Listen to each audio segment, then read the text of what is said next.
Hello friend, एक बार फिर से राम राम सभी को, जय माता दी। तो कैसे हैं आप सब लोग? आई होप कि आप सब लोग बहुत अच्छे होंगे। तो आज की वीडियो में बात करूंगी मैं जयंती नेगी की के बारे में और साथ में सिम्मू और काजू के बारे में। तो सबको पता है कि ये वीडियो मैं बना नहीं पाई थी बीच में, क्योंकि आपको पता है कि बीच में कुछ कंट्रोवर्सी चल गई थी।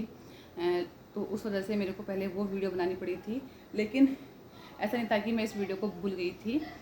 तो जो सबसे पहले तो बहुत दुख की बात है कि जो मनोज भाई थे वो अब हमारी बीच में नहीं रहे हैं, और अभी वो आर्मी रिटायर हैं और उन्होंने हमारे देश के लिए बहुत ज़्यादा काम किया है। और इतनी कम एज में अच्छे से रिटायर हुए थे, अच्छे से पार्टी की थी उस, और इतनी उनकी एज भी नहीं थी। और साथ में जो जयंती दीदी हैं वो आपको पता ही है कि वो यूट्यूब पे वीडियो बनाती हैं, और मतलब एक जो होता है ना हंसती खेलती फैमिली जो है ना, वो ख़त्म हो गई है। मतलब वीडियो पर लोगों को हंसाना, उनकी जो अभी लास्ट यात्रा थी बद्रीनाथ वाली, वो वीडियो भी अभी उनकी 2 वीक पहले आई थी, शायद 1 वीक पहले या 2 वीक पहले आई थी। बहुत सारे यूट्यूबर्स ऐसे होते हैं ना जिनको ना हम परमानेंट उनकी वीडियो नहीं देखते हैं, लेकिन बीच में कई बार मतलब जैसे अभी हिमांशु परमार भाई थे, तो उनकी वीडियो भी हम नहीं मैं पहले नहीं देखती थी, लेकिन जब मैंने उनके बारे में सुना तो फिर उनकी वीडियो देखी, उनके लिए वीडियो भी बनाई। क्योंकि ये नहीं पॉसिबल नहीं हो पाता है कि हम हर कोई किसी की वीडियो हमारे सामने आ जाए, लेकिन जब हमारे सामने कुछ ऐसी बातें आती हैं तो मेरे ख्याल से उनकी बातें रखनी चाहिए वाईटी पर। ऐसा नहीं है कि सिर्फ रिएक्शंस हम उन्हीं लोगों के ऊपर दें जो फेमस यूट्यूबर है। कभी कभी दुख की घड़ी में लोगों को थोड़ा सपोर्ट भी करना चाहिए, उनका साथ भी देना चाहिए। तो अगर मैं बताऊं नेगी जी के बारे में, तो मैं पहले नहीं जानती थी मनोज भाई के बारे में, लेकिन हाल फिलहाल में मैंने उनकी वीडियो देखी, उनकी रील्स देखी, तो तब जाके मेरे को उनको मालूम चला। और सबसे ज़्यादा जो उनकी रील वायरल हो रही है वो हो रही है जब जो जयंती दीदी की मांग में सिंदूर भर रहे हैं मनोज भाई।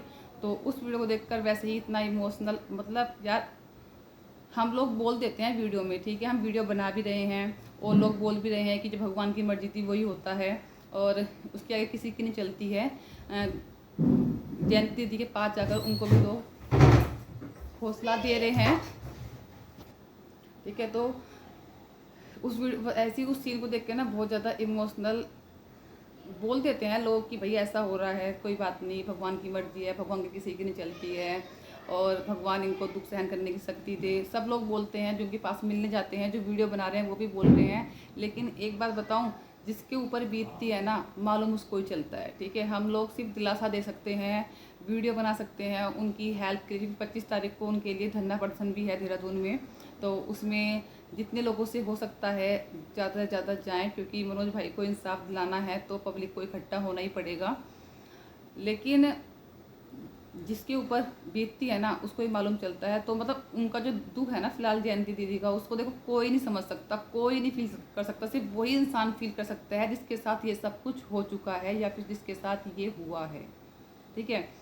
बताया जा रहा है कि वो किसी अपने दोस्त के साथ पार्टी में गए थे, वहाँ पर उन्होंने फ़ोन करके बोला भी था जयंती दीदी को कि मैं थोड़ा लेट आऊँगा। उन्होंने बोला था ठीक है, मैंने गेट खुले छोड़ दिए हैं, आप आ जाना।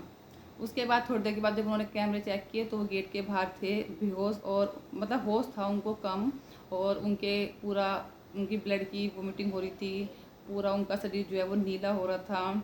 और जैसे कि मतलब लोगों का अंदाज़ा है कि उनको ड्रिंक में कुछ मिलाकर दिया गया है, लेकिन अभी ऐसा कोई पोस्टमार्टम रिपोर्ट में या जयंती दीदी ने आके सामने या किसी भी मीडिया में ऐसा कुछ नहीं अभी क्लियर हुआ है कि उनको प्रॉब्लम मतलब किसने कुछ मिला के दिया है, क्या हुआ है, ऐसा भी कुछ क्लियर नहीं हुआ है। लेकिन आज का जो टाइम है ना, वो किसी पर भी भरोसे वाला टाइम नहीं है, चाहे वो दोस्त हो, मतलब कोई रिश्ता ऐसा बचा ही नहीं है जिस पे इंसान विश्वास कर सके। वो हस्बैंड वाइफ का हो, माँ बेटी का हो, बेटे का हो, माँ का हो, माँ बेटी का हो, हस्बैंड वाइफ का हो, मतलब कोई रिश्ता नहीं बचा है। जो आज के टाइम पे सारी आप सुन रहे हैं ना घटनाएं, माँ ने बेटे ने माँ को मार दिया, बेटी ने माँ को मार दिया, हस्बैंड ने वाइफ को मार दिया, वाइफ ने हस्बैंड, मतलब कोई रिश्ता ऐसा है ही नहीं जिस पे इंसान विश्वास कर सके। और दोस्ती का तो आपको पहले से बताया कि दोस्ती में कितनी दगा मिलती है। तो वो अपने दोस्तों के साथ ही पार्टी में गए थे, अभी कुछ भी क्लियर नहीं हुआ है। वो तो जो सब लोग वीडियो बना रहे हैं, सब अपना अपना दुख जाहिर कर रहे हैं और उनके बारे में बता भी रहे हैं, लेकिन रियलिटी सिर्फ उनको पता है, जयंती दीदी को पता है कि जब वो आएंगी, अभी इस कंडीशन में वो है नहीं कि आकर पब्लिक के सामने बताएं कुछ भी। क्योंकि आप समझ सकते हो कि किसी के पति का जाना उस औरत के ऊपर क्या बीतती होगी। और उनको हॉस्पिटल ले जाया भी गया। वहाँ पे डॉक्टर ने कोशिश करी कि उनको वोमिटिंग हो, जिसकी वजह से हो सकता है कि वो सही हो जाए, लेकिन उनको वहाँ पर भी ब्लड की वोमिटिंग हुई।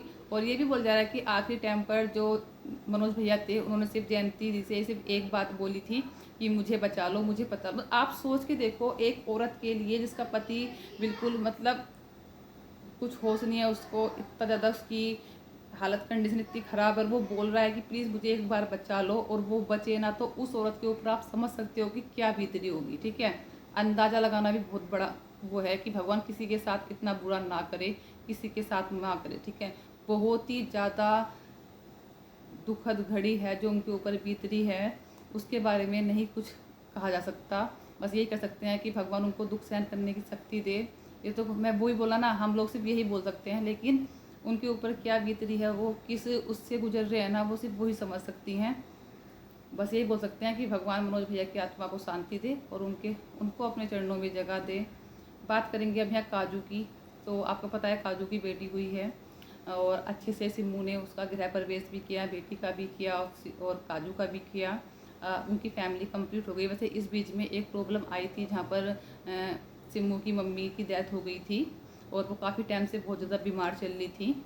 उस बीच भी इतने अच्छे से काजू का जो डिलीवरी ब्लॉग्स हैं, और मैंने बताया था काजू ने कैसे कितना स्ट्रगल किया है इस प्रेगनेंसी में बिना हस्बैंड के। तो अब जब उनका गृह प्रवेश हुआ है तो लोग वहाँ पर भी बाज नहीं आ रहे हैं सिम काजू को बोलने से कि कैसा पति है, पैसे कमाने की इतनी पड़ी है कि अपनी वाइफ को, अपने बच्चे को देखने के लिए भी नहीं आया। तो मैं उनको बता दूँ, उनके हस्बैंड आउट ऑफ कंट्री हैं, और इतना ईजी नहीं होता है आना और जाना। ठीक है, कभी आ जाओ कभी चले जाओ, और ऐसा कोई बाप नहीं है जिसे अपनी बेटी के होने की खुशी नहीं हुई होगी, या फिर उसका मिलने का मन नहीं कर रहा होगा, या फिर काजू ने उनको हाँ बोला कि आपने वीडियो कॉल पर भी नहीं दिखाया उनको। तो काजू ने आपको बताया होगा पहले भी कि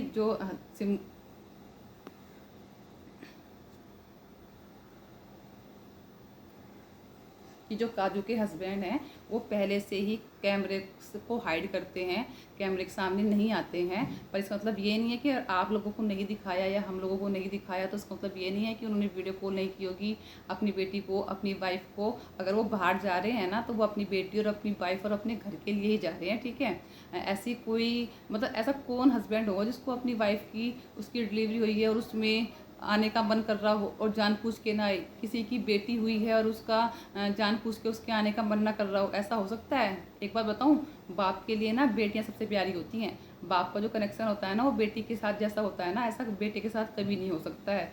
तो किसी को बिना जाने इतना सब कुछ बोलना तो नहीं बोलना चाहिए। ठीक है, आप अपने आप से सोचो, अगर आप क्या आपके पापा आपकी अगर आपकी शादी नहीं हो रही है, आपके पापा क्या आपसे प्यार नहीं करते हैं? माँ से ज़्यादा बाप प्यार करता है बेटियों को।